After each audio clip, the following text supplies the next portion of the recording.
On the 80th anniversary of the liberation of Auschwitz comes an unprecedented exhibition about one of history's darkest moments. Auschwitz, not long ago, not far away, features more than 500 original objects, first-hand accounts, and survivor testimonies that tell the powerful story of the Auschwitz concentration camp, its history and legacy, and the underlying conditions that allowed the Holocaust to happen. On now exclusively at ROM. Tickets at rom.ca.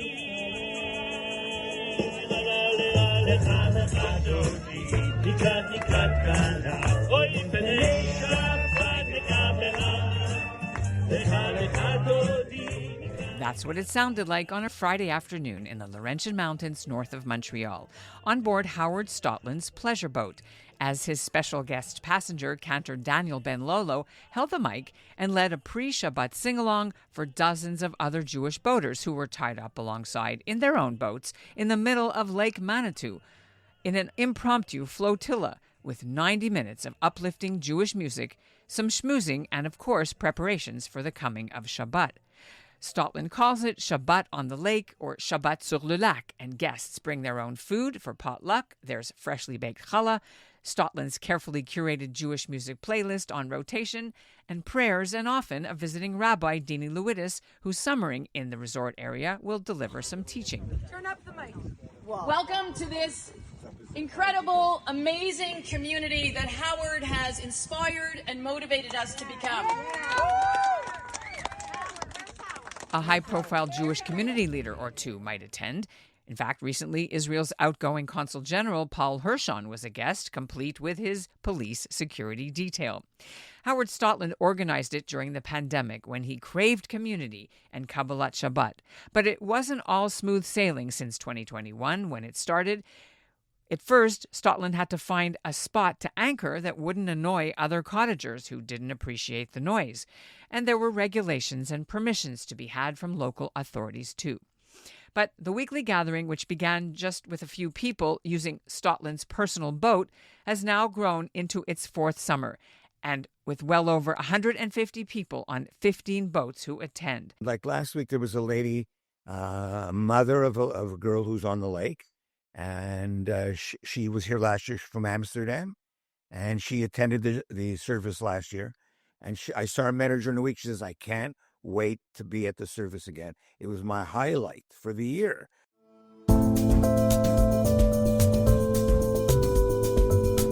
I'm Ellen Besner, and this is what Jewish Canada sounds like for Friday, July 25th, 2025.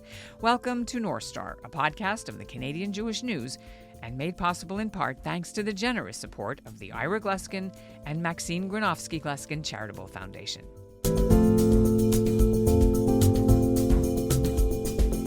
Now, Howard Stotland's Shabbat on the Lake events aren't advertised anywhere except through word of mouth. But he's not the only Nautical Shabbat event in the same area of the Laurentians each week. Rabbi Emmanuel Karlebach and his family from the Chabad House of Israel congregation in Saint-Agathe, which is about 15 minutes closer to Montreal, runs what he calls a pre-Shabbat on the lake. Karlebach doesn't host it at his shul, though. He's invited onto different lakes each week and hosted on someone else's boat. He brings the tefillin to wrap on the spot and a carload of challah for people not to eat on the lake, but to take home and carry out the mitzvah later at the right time. We'll chat with Rabbi Karlebach shortly, but first, here's Howard Stotland in Ivry about why the Shabbat on the lake concept is something cottagers around Canada might want to emulate. Do you want to tell us how you got the idea to get this started and when? Yeah. So first of all, it goes back to March of the Living. And that was a program that I participated in so many times. And I loved that program so much, mainly because what it taught all the kids about what happened to the Jewish people in the Holocaust. And when I came back here, I had enjoyed the Fridays so much, where our Kabbalat Shabbat with the March of the Living kids. I said, I can't live without that. I got to be able to find a way to do it. And I started it very small. I don't remember if it was 2020 or 2021. And it started off with just my boat, and I took a couple of people. And I love music, and I love putting together playlists. And then it just grew. I invited some other people, and suddenly we could be 15, 16 boats on a Friday night with 10 people on a boat or 8 people, and it's amazing. And you just feel so good about it. So, Howard, when you say Kabbalat Shabbat, this is an actual religious service with prayers and brachas and the whole wine and kiddush and everything, or do you not go that far because it's earlier in the day?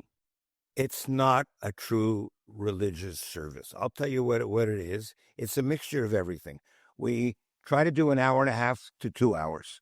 And the first 45 minutes, I play music that people can sing along with, dance to, and I keep working and improving the playlist.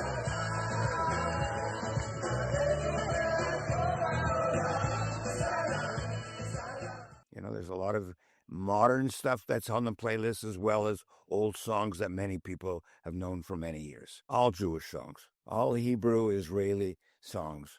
A lot of like Omar Adam, a very new guy who's out there who's terrific. They like his music. And it depends the age group that's on the boat that night, because I get all different ages. Tel Aviv, Tel Aviv. I know that. I might start off with Tel Aviv to get people going. And you have loudspeakers on your boat? Is that okay? Not on your dock. It's on the boat. On the boat. We're in the middle of the lake. Okay. And what about the religious stuff and the challah and the juice? How does that work? Okay, so then we get to, after about 45 minutes, we do our entrance into Shabbat, and we start with Lecha Dodi, and we have a great version of Lecha Dodi, and we all sing welcoming in the Shabbat. We would follow that with Shalom Aleichem. Then we'll have somebody come up and do the prayers on the wine, and then we do the challah, the blessing, and then there's somebody on the boat. Either there's a rabbi on our lake called Rabbi Dini Lewidis, or there's other people that are very capable of delivering a Devar Torah, and I limit it to about 5 minutes. Nobody wants to sit and listen to a 30-minute speech. Not especially if you're getting seasick too, rocking. Yeah, I don't think too many people are getting sick. Sometimes right after that we'll do Kaddish, because there's often somebody who's in the middle of morning and they want to do Kaddish. And then we'll go back to music. And then we'll end with Hatikva. And everybody will stand nicely, and that's the end. And the boats all just drift off and go home. Are these all people that are visiting or staying on the lake where you live? Or are these people from all over the Laurentians that come, or both?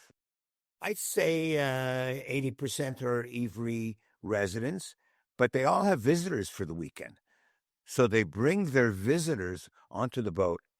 And I get that every week, because there's always guests from out of town. They have never seen this before, with all the boats getting together and with people singing so much. It just makes a big impact. How far into the middle do you go on the lake? Oh, now I picked a new spot that's only several hundred yards from my house. I used to move it around every week, and I tell people where I'm going to be. I found it easier by putting one buoy and all that. The only funny thing that happened last week, where my dock is about a couple hundred yards, so my dog is sitting on the dock and he hears all the music. He jumps into the water and swims out to the boat. What kind of dog you say? What's his name? His name is Cooper James, and it's a Labrador Retriever.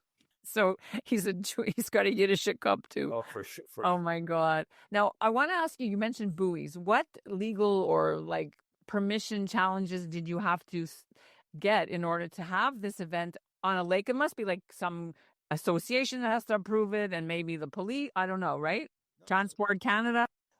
In the beginning, we moved it around so much, and every once in a while, somebody on the lake would complain that we made too much noise. So the week after, we'd move it somewhere else, and we didn't have too many complaints, but there would be maybe one a year.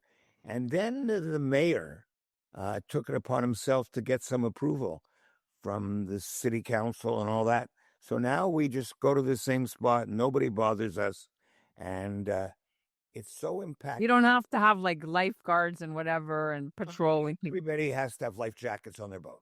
Isn't the mayor Jewish? Yes. Yeah, I thought he was. I remember my family told me that. And so this service is not an Orthodox service. It's Yeah, a little bit like, I mean, it's less because we get guest performers every couple of weeks. I get Cantor Adam Stotland from Montreal, Cantor Ben Lolo. Not only that, he's Orthodox. I know. And they're renting a place, and the only thing I have to do is he can't stay on the boat and do the blessing of the wine because that's the real beginning of Shabbat. So when we get to that point, somebody puts him in their boat, brings him to his car, which will be right near the water, and he drives to where he's staying. What do you think other people, let's say in Manitoba, that have cottages and Winnipeg Beach, or even like cottage country in Ontario, Muskoka, where Jewish people hear about this, has other people copied your idea? Do you know, or they've shown interest, or you think they should? Well, now I think almost every lake up in Laurentians does it. They've all come here and they've seen what we've done. And some of them have much bigger Jewish population than even us. But, it's good to be the guy who started it. And if they copy you, it's all that better because we're affecting so many Jewish people. And I've got many Jewish people, many non-Jewish people on the lake who want to be at Shabbat on the lake. Somebody told me today, she said, make sure I'm on your WhatsApp. She is not Jewish. I put her on. And they come sometimes, and they don't know the music, but they participate a little bit. And people tell me, invite me. I want to be there. What does that mean to you when that happens? First of all, everything about this program gives me goosebumps and good feeling because even though I'm doing it for 4 or 5 years, it's so meaningful for me. Now, this must cost money, isn't it? You have to get the challahs. Do you get challah for everybody, or they all bring their own, or how does it work? Lately, I'd say there's several people who make fresh challahs and bring them on the boat. And there's almost a competition between 2 or 3 people who make the most beautiful challahs. So the local synagogue, Chabad synagogue, is doing it. Their Shabbat on the lakes, and they go around. I wonder, I know it's different, but do you feel at all that it should be together or you're in competition? I just wonder how you guys get along. Karbach has come 2 or 3 times to our program, and he comes early because he has to leave. He brings challahs for everybody, and he has a lot of people do things, put tefillin on, and he does a longer Devar Torah than we would do, and then he leaves. So he doesn't stay for the music, but I know him well, and he calls me. He wants to come. We would try to work out a date when he could come. He did miss last year, but hopefully we'll get him. You think there's room for all of this in the Laurentians, is what I'm wondering, for both of you guys? It's a great program. Look, Jewish people have an opportunity to celebrate on Shabbat, to do something on Shabbat. Now, there are people that won't come on the boat, and they have Shabbat dinner, and they invite people, but we get a great turnout, those that want. Nothing's for everybody. So there are certain people that I cannot get. They won't come. But when they do come and they bring their children, the children make a big impact because many of them have gone to Jewish school, and they know the songs. They even know the songs better than me. And then the parents come back again because they're bringing their children. I mean, they all come, and it's like this ruach, or spiritual feeling for our non-Jewish listeners, people who don't speak Hebrew. You said that on the lake, some people, you got a little pushback earlier when we were talking earlier about this. Have you at all experienced any anti-Semitism or things that people are like, les Juifs, whatever they're making noise? I'm just asking because I have to ask, especially after October 7th. I know, but not really. I have not seen anything. I mean, we do not feel it on this lake. There's multiple communities. There's a very Anglo community, and there's the Jewish community, and we get along very well. Was this a lake that has always been a sort of Jewish summer resort? It was a totally non-Jewish lake for a long, long time. And then the Jews came, and more they're growing on this lake. I ask because it struck me that of all the lakes in the Laurentians, Lac Canouille, and all the French names of frogs, and Ivri means Hebrew. Ivrit, yeah, I know, Hebrew. And I wonder if you figured it out, because for me, that's so symbolic. There was, I'm sure that's not what the name was. It was probably some saint or something, right? oh, it's a count from France, Count Ivry. So he came here, I don't remember, 200 years ago or something. Well, I like to see it the other way, as it's stuff cut. It's even more meaningful because you're making Shabbat on a lake that has this Jewish sounding name. What do you do when it's terrible weather or bad weather or windy or dangerous? Do you cancel it? No, I do it on my screened-in porch. Everybody's invited to my house, and we set out food there and all that. So you didn't talk about the food on the boat. You didn't tell me there's food. You said somebody makes challah. I didn't know there was a whole spread and like eggplant and herring. What do you have? Everything. Every boat brings something for their boat, and then they walk around and share it. Egg rolls, little hot dogs and blankets, smoked salmon on black bread, all kinds of good appetizers. And my goal is to have it's not, I don't want just people my age, or I want all ages there all the time. Last weekend, I had 3 young kids, 19 years old, and they knew all the songs probably from Hebrew school, and they helped me. And that's why I love all ages. And it's a really wonderful thing. And I hope Canadians across the country copy what you're doing because it sounds great. I hope so. And if I could help, I would certainly help everyone. I mean, we do it in October. We're still doing it. And there's Shabbat Shuvah, which is between Rosh Hashanah and Yom Kippur. We do a weekend. I'm sure there's so many things that have happened at the boat, marriages, shidduchs, I don't know. No, the best was last year, one of the ladies was, she was in the water and she threw her phone to somebody else. But of course it went into the lake. Bye-bye phone. But it was near the buoy. And she came back a week later, nothing. 2 weeks later, they were diving down. They found her iPhone. And by Monday morning, it was working about... It's a Shabbat miracle. Yeah, that's it. Thank you for telling us about this, and thank you, and good luck. And I want you to come one weekend. Deal. Very meaningful.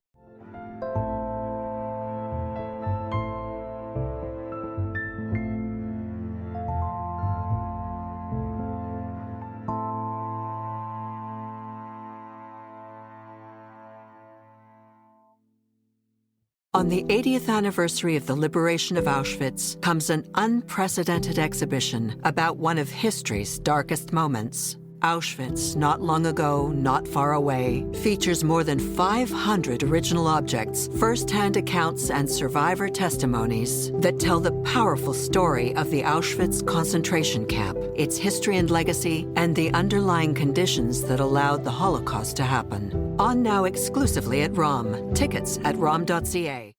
And joining me from Saint-Agathe is Rabbi Emmanuel Karlebach. Well, thank you so much for coming on.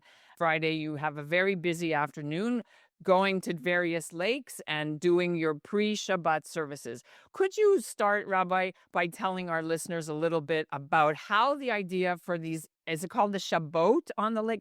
How it got started? Sure. So we've always tried to find programs that attract people outside of the synagogue.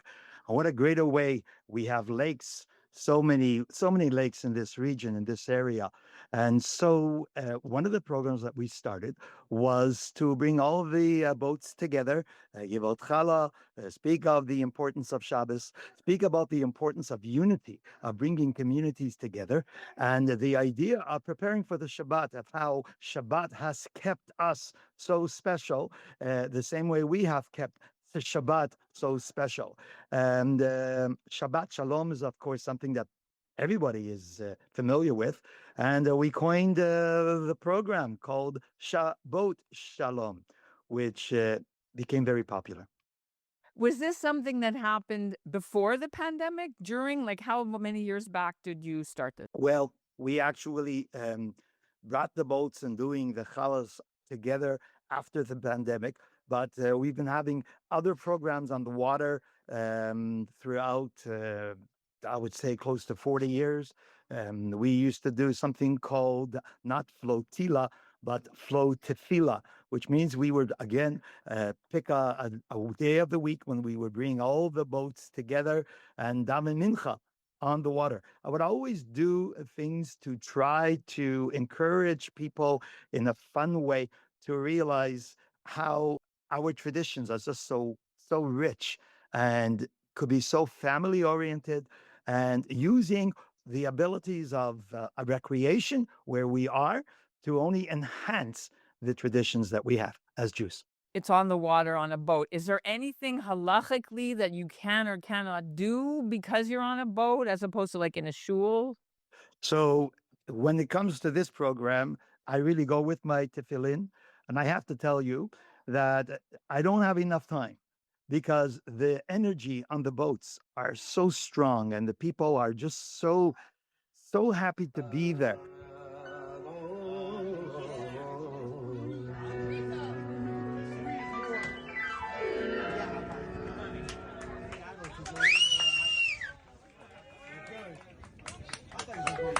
That they keep on asking me, Rabbi, come on my boat, let's put on tefillin. So I jumped from boat to boat, and I actually try to bring help with me. We give out Shabbat candles. We give out a challah to each family. Sometimes we can have over 200 people participating, 30 boats altogether. People sometimes come with their drones, and we get some beautiful shots. It all depends on the lake itself. It's a beautiful event. We look forward to it every Friday. So you have any seasickness issues when you're trying to do your wrapped fill-in when the boat is rocking? It's funny you say that. I'm actually a very good swimmer. So when it comes to that, absolutely not. And when you pray, you're supposed to shuckle, you're supposed to shake actually. So it goes very well with the water when you're doing some prayer. Do you need a permit from like the lake associations or even the local authorities to do this because of boater safety at all?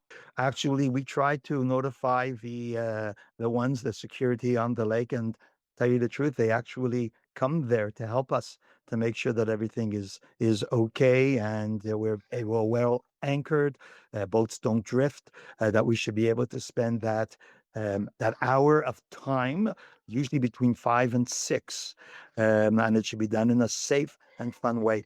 Because we're celebrating our 40th year as being here as Rabbi in Rebbitzin, we decided to do a first and to have an actual concert, which means a floating stage. We did it 2 weeks ago. We brought a musician, we brought a singer.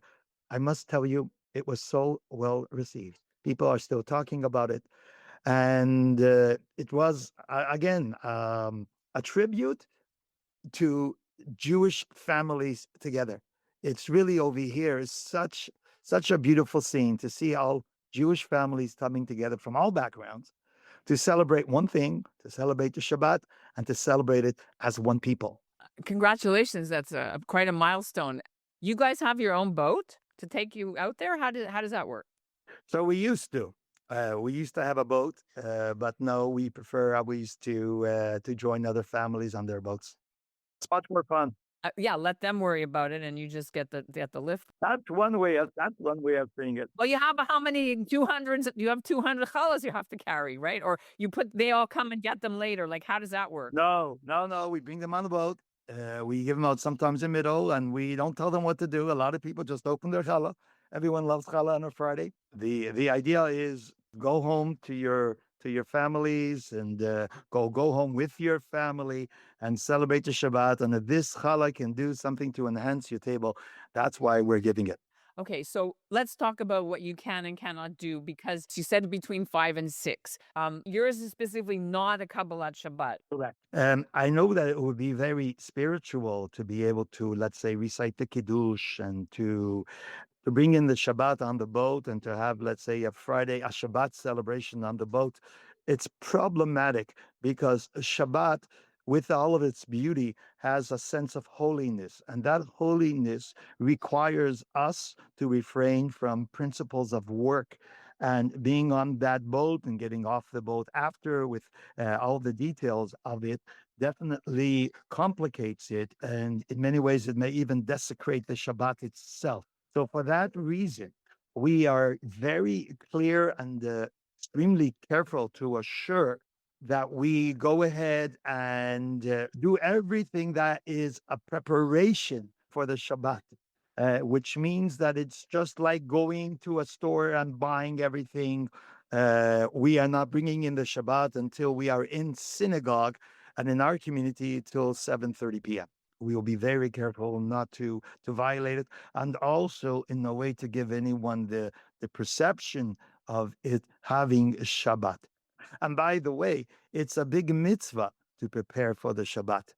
So this itself has its own merit in doing something to prepare for the Shabbat. People go out on the boat, they water ski, but after October 7th, I think there's this hunger for being together. I've seen, maybe you noticed it too. Are more people coming out than you now had before? Yes, as much as you were hungry on Friday for challah, I say the same thing. We're hungry for the traditions and the aspects of Torah and mitzvah, which really define us as Jews. Okay, lastly, what are the any obstacles or challenges that you might have to carrying this out? Weather is one big problem, so we always pray to make sure we have nice weather. Like everything else, we want to expand and go into other lakes, and sometimes it takes a little more work and encouragement to see families of other lakes to be part and see this happening as well in their area. So we have a lot of lakes to cover still ahead of us. How many do you have in your roster now? We have 5 different lakes, so we double up with some of them. So we have over here, we call it the flagship lake, which is Lac des Sables. We have Petit Lac Long. We have Saint-Agathe. We're trying to get ourselves into Saint Donat, if anyone knows over there as well. And there are others that we have been initiating further up north. It's been a real honor to speak to you. Thank you, and we appreciate it.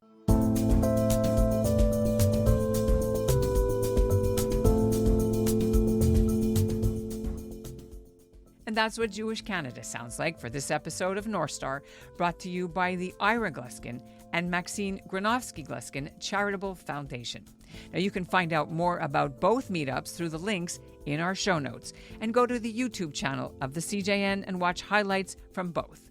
If you know of similar Friday evening events on the water in your neck of the woods, let us know. We're at info@thecjn.ca. North Star is produced by Zachary Judah Kaufman and Andrea Varsany. The executive producer is Michael Freeman, and the music is by Brett Higgins. Thanks for listening, and Shabbat Shalom.